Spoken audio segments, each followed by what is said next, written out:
So I have good news. My talk runs kind of short, so you'll be getting to lunch, maybe even a little bit ahead of schedule. So let's get started. My name is Pamela Vickers, and we're going to talk about company culture today. So company culture is really just thrown around all over the place now. It's just a ubiquitous phrase. It can mean anything from being able to work from home or the fact that you have like Nerf guns in your office. And what really is a description for the values of your company and personality of your company is now being treated kind of like a commodity. You know, you get your workstation, you get your pins at your desk, you get your company culture, and they're just like, all right, enjoy. So what does it mean when we rave about our company culture? That the beer Fridays have good attendance, or that we work hard but play hard, or that we have supportive coworkers and well-defined systems for mitigating, coworker squabbles. I searched for the keyword culture on the job listings on Stack Overflow and GitHub Jobs, and it was kind of just like searching for the word job, because almost every listing would say something about their company culture. But very few defined what they meant by company culture and just kind of left it as an exercise to the reader to figure out what it was. So let's read some. To succeed, you must be passionate about Acme Co. Keep up with our daily release cycles and maintain our useful, funny, cool culture during times of immense growth. It also doesn't hurt to impress us with your technical jobs. And that was the last time they mentioned culture in the listing. However, useful, funny, and or cool. Our unique culture deploys a highly integrated model where traders, quantitative analysts, equity analysts, and technologists work closely together to capitalize on pricing opportunities in the options, commodities, and futures market. I have no idea.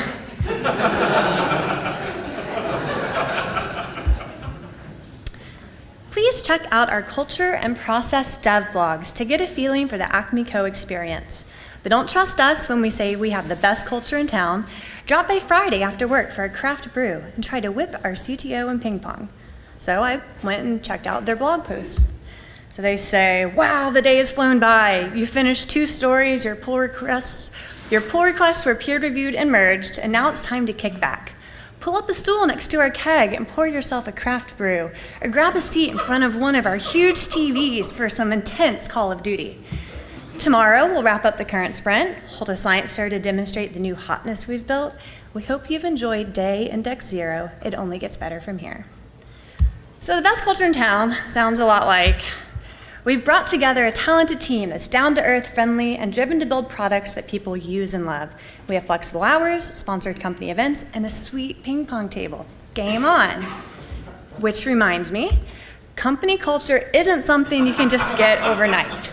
Usually takes about a week to ship that ping pong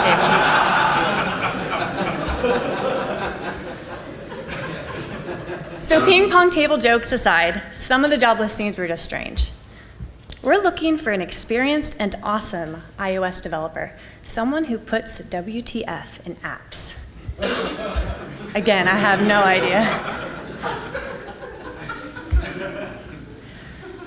And some actually would just use awesome company culture, I guess, to land hits and just hide really telling bullet points deeper in the listing without any redeeming bullet points.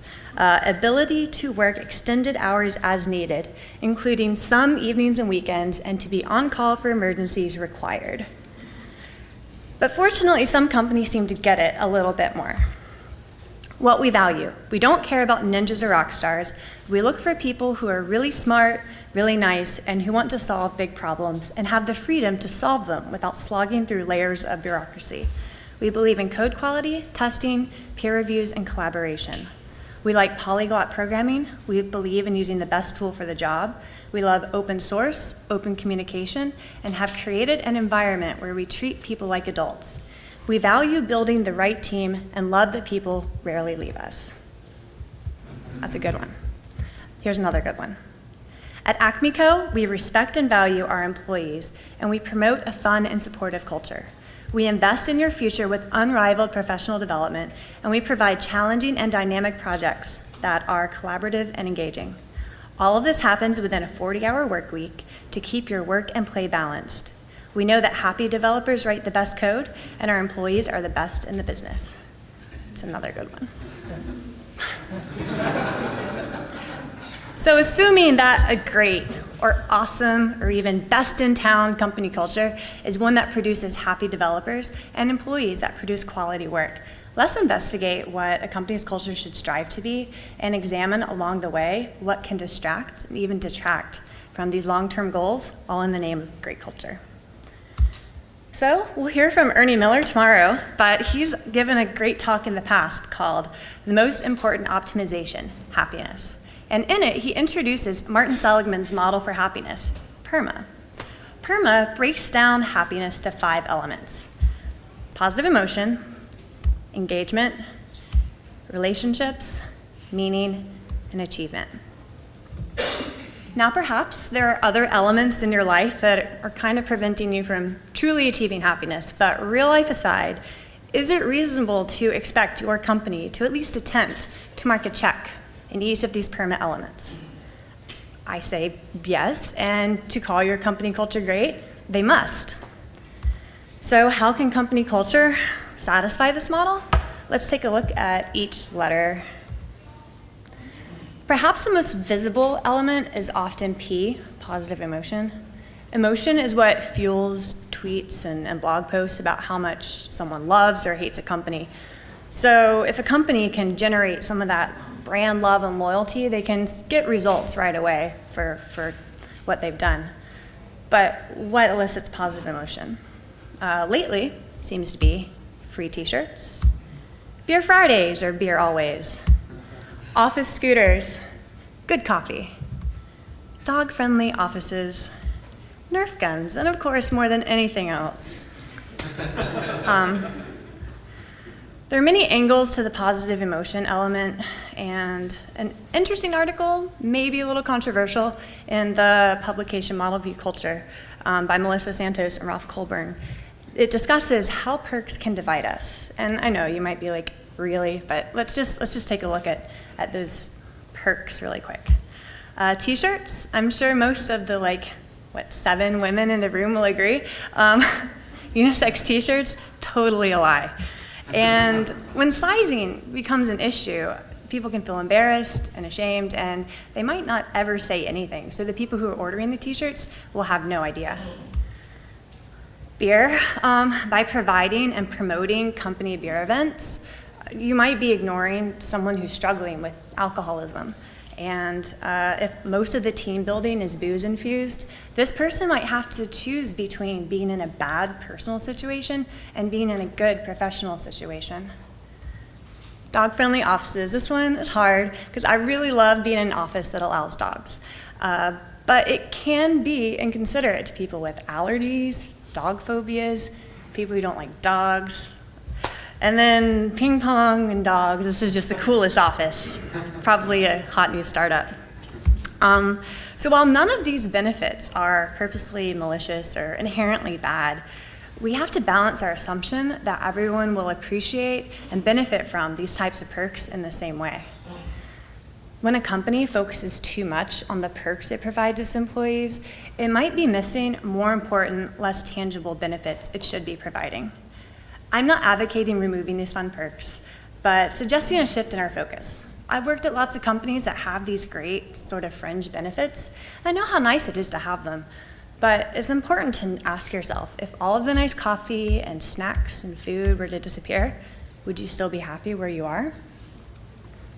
Removing these perks won't remove the problems they can mask, but shifting the focus away from these perks into the heart of the company, the people, will highlight the strengths and weaknesses of the company's culture.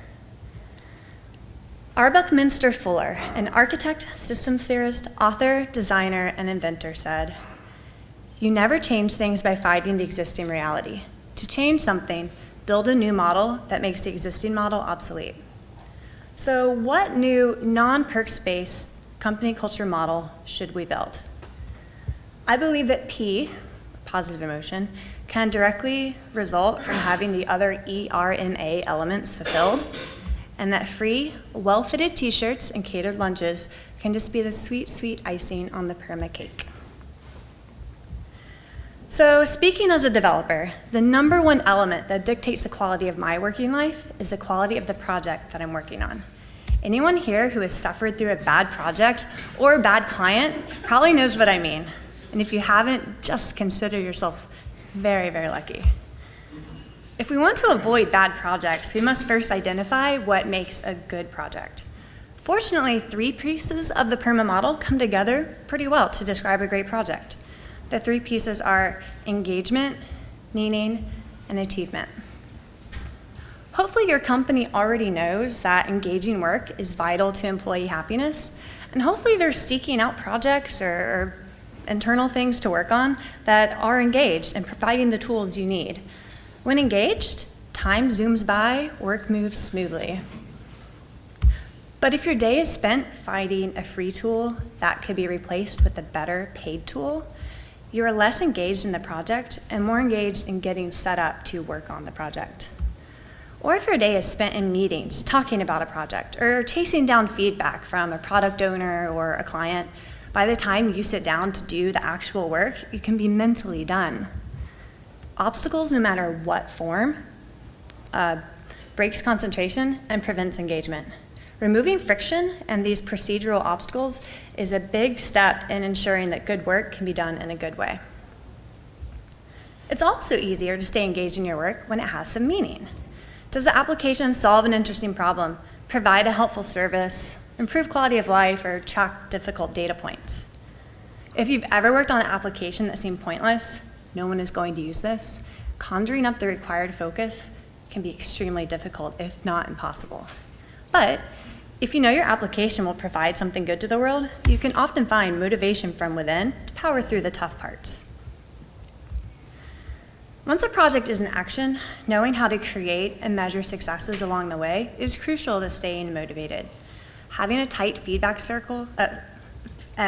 loop between client and developer, or project manager and developer, ensures that issues surface early and can be addressed in a timely way. And setting it up from the start for success helps a developer hit the milestones along the way. Working under impossible deadlines can be extremely demotivating. And when you, as a developer, realize that you just can't do it within the set window of time, it's hard to even try. Feeling like success is possible keeps you engaged and working. Despair does the opposite and breaks concentration. Good communication, available information, tools, adequate tools and time to complete a task all contribute to engagement. But what happens when one of these pieces breaks down? Bad communication kills engagement, and you'll just be distracted, waiting for an answer to questions or feedback maybe to completed work. Bad or unavailable tools, that also kills engagement, and you just end up battling your tools all day instead of working on the actual application. Impossible deadlines ruins motivation, kills engagement, just completely preventing achievement. A boring domain provides no meaning, prohibiting real engagement. An ambiguous ethical domain creates an icky meaning. You might not even want to start.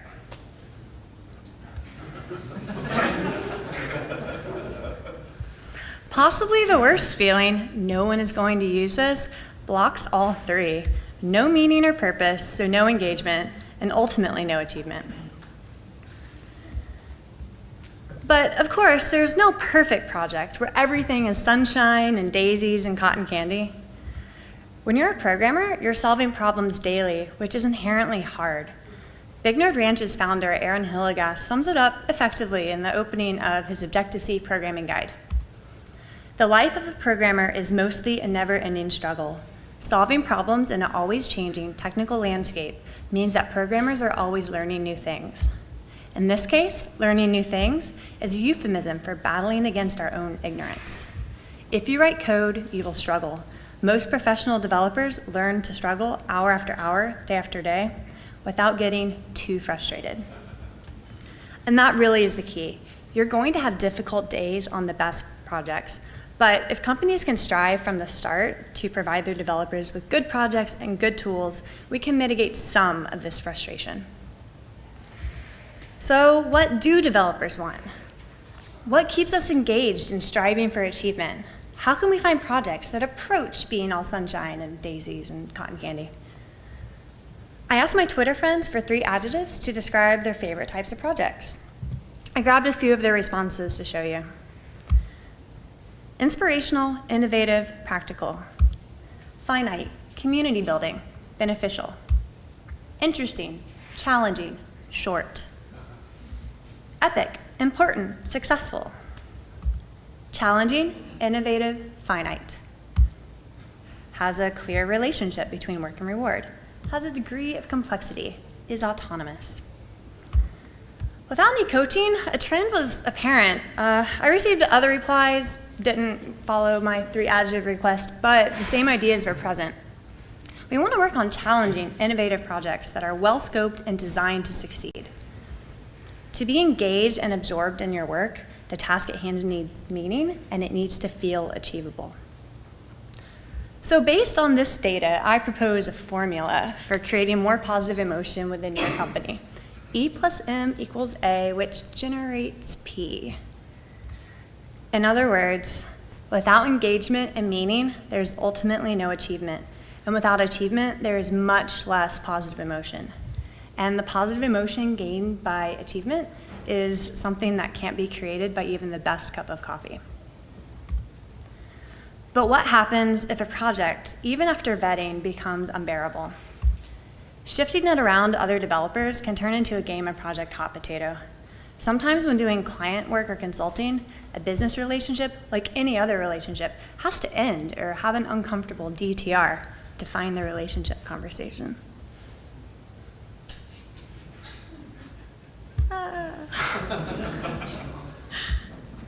And sometimes the best service you can provide to a client or product owner is telling them what they can't have based on the resources and time available. These are difficult conversations to have, and it might even feel in the short term easier to try and just put in the long and late hours in attempts to achieve the impossible. But managing expectations and guiding a product owner to something achievable, that can be the best thing you can do for them. And sometimes business relationships just don't work. This isn't to say that a business contract can be scrapped or that you should just rage quit your job in the middle of crunch time. But when it comes time to re-sign a client's contract or begin a new sprint on an internal project, consider these questions. Does the product owner respond to questions and or requests in a reasonable time frame? Does the product owner respect the developing team members? Does the product owner appreciate and value the work done by the developing team? Does the product owner follow, within reason, the process outlined by the developing team? Is the product owner pleasant to work with in general? And do we, as the developers, have the resources needed to move the project forward? If and when the developing team is no longer able to move a project forward in a way that's valuable, perhaps it's time to reevaluate and advise a break in development. Whether working for a consulting company with clients or a product company with a long-running application, detecting bad project smells and knowing when and why to speak up about them is key to continued productivity and happiness. And carefully scrutinizing whether to continue or discontinue an existing project is just as important as scrutinizing new project decisions. Being vocal about what makes a good project really work can help bring more good work your way. And both the developers and the product owners benefit from this symbiosis. And in the product company realm, if you find that no one is receptive to procedural changes or suggestions, perhaps it's time to find yourself a new client. Once you have all of the excellent project pieces in place, the final piece to the perma puzzle could be the trickiest one of all, relationships. In our case, I'm going to stick to just platonic relationships amongst coworkers, but I think there are some universal truths here found. So fortunately, most of the places I've worked, we've realized that routine check-ins or one-on-ones go a long way to surface small issues before they can become big issues. by asking, how are things going? Or have you had any problems lately? A team lead or mentor can open dialogue that might get pushed aside otherwise. When we were a much smaller, or when I worked for a much smaller company, we had one-on-one check-ins with our head of operations, and they were called things that suck. It was very small at the time.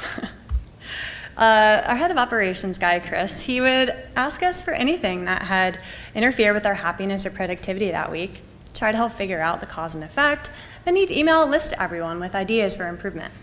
A lot of processes were tweaked, and many improvements were made through the short-lived experiment. One week, Chris asked me, so what sucked this week? And I couldn't think of anything. It had been a really good week, but I had to tell him something. So I thought and said, well, someone adjusted my chair, and it took me a while to get it back the way I like it. And he wrote that down. And shortly after, he emailed everyone, said, if someone has their name on a chair, you can sit in it, but don't adjust it. And this removed friction for a lot of people coming into the office.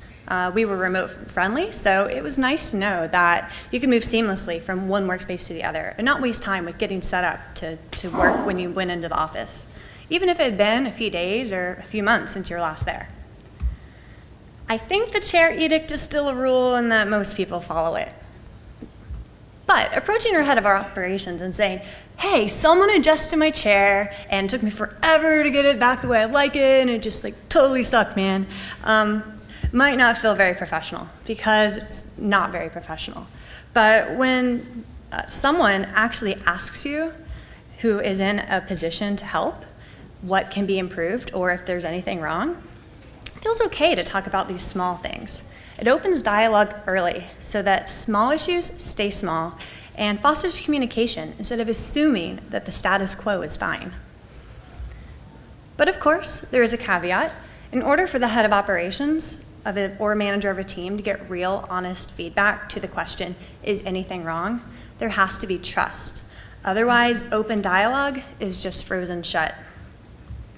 You need trust to give feedback, and you need feedback to solve conflicts or issues. Maintaining a short feedback cycle internally is just as valuable as maintaining a short feedback cycle between developers and clients or product owners. But trust among coworkers is not a byproduct of managerial training. Choosing the most technically strong developer to lead a team might not be choosing the best team leader. Managers or team leaders need empathy and emotional intelligence. For open communication to be effective, this empathy and emotional intelligence must exist all the way up the chain of command. The way a company grows and handles layer of responsibility will shape what type of communication and feedback cycle can exist. The chain of communication is only as strong as its weakest link, and a good idea or important criticism will fall off the radar and be unheard if the link fails. Selecting good, empathetic, thoughtful managers, leaders, and mentors, and giving them the tools and resources they need to succeed will fortify this chain of communication. So while managerial training can and should teach people in leadership how to handle difficult situations and provide awareness to non-obvious concerns, trust itself takes time to build. And accounting for this time gap requires processes to encourage and speed up the building of trust in the meantime. Boom. At ThoughtWorks, they know some conversations are difficult to have with your colleagues, and for these instances, they encourage having mentors or coaches present to help guide these conversations. This creates a safe environment for all parties so that ideas can be shared openly. And in time, trust is built amongst everyone involved in these conversations. The company Pluralsight maintains culture coaches to help dive into company issues and to shine a light on any problems. On their culture blog, which I highly recommend, Keith Sparkjoy, the CTO, writes, "No matter how much we take the focus off of people, no matter how many of us learn to stop being judgmental, people are still going to hesitate to talk about the tough stuff. They, like ThoughtWorks, attempt to open this dialogue by having a culture coach available to help address the tough stuff. And by employing the 5 whys system, light is cast on hidden issues, and culture coaches can begin to make recommendations for solutions. If you're unfamiliar with the 5 whys system, it's an approach to surface cause and effect by continuing to ask why until getting to the root cause of a problem. And here's a quick example. The car won't start. Why? Battery is dead. Why? The alternator isn't working. Why? The alternator belt wasn't replaced. Why? The car isn't being maintained well. Oh. Pluralsight's culture coaches don't have the authority to take direct action after identifying problems, but they have a direct line to the top leadership at Pluralsight. They have a process in place to keep each chain link connected. So to prevent and mitigate HR headaches and coworker relationship problems, processes must be clearly defined, established, and followed. To assume that people will behave like adults leaves a company vulnerable, and unnoticed small issues can snowball into big problems. But these processes are only as good as the people implementing them. To have a culture of open dialogue and feedback, a company requires more than just trust-building exercises or processes and time. It requires hiring trustworthy people. From my earlier question about what 3 things makes a project really work, Patrick Van Stee of Assembly Made gave me a second answer. Good people, good people, good people. If we revisit Acme Code number 7's job listing, part of their description addresses this. What we value. We don't care about ninjas or rock stars. We look for people who are really smart, really nice, and who want to solve big problems. Hopefully you recall that the rest of their job listing really nails what a company culture should aim to be. But even if they just specified looking for smart, nice people, they'd be ahead of the game. Since first giving this talk, people have begun sending me job listings, whether good or bad, and the range I've seen is staggering. But the important thing isn't the words in the job listing or the stated values in an employee handbook. The important thing is recognizing what qualities are actually valued and promoted in our daily working life. If we only value business building qualities, we are ignoring and devaluing the team building qualities. Kindness, empathy, and compassion should be valued just as much as being a ninja, rock star, 10-time developer. Whether you're giving fake internet points in your company chat room, or sending an email of praise to the whole team, or giving an employee of the month, year, hour, day, you're bringing attention to and praising the values you appreciate.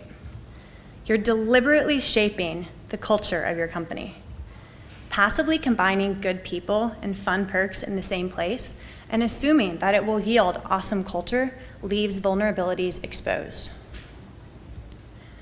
Good company culture doesn't just happen. It takes work and refinement, just like any business process. And in pursuing a well-crafted, deliberate company culture, you might find a better model than the PERMA model to emulate, but by having multiple people within your company thinking about and working towards a culture that is conducive to a fulfilling professional life, you'll be making strides to that awesome company culture we all hear about. So, awesome company culture can happen. It takes time, and it might require some unexpected changes, but everyone can benefit from the refinement process, especially when everyone is involved in making it happen.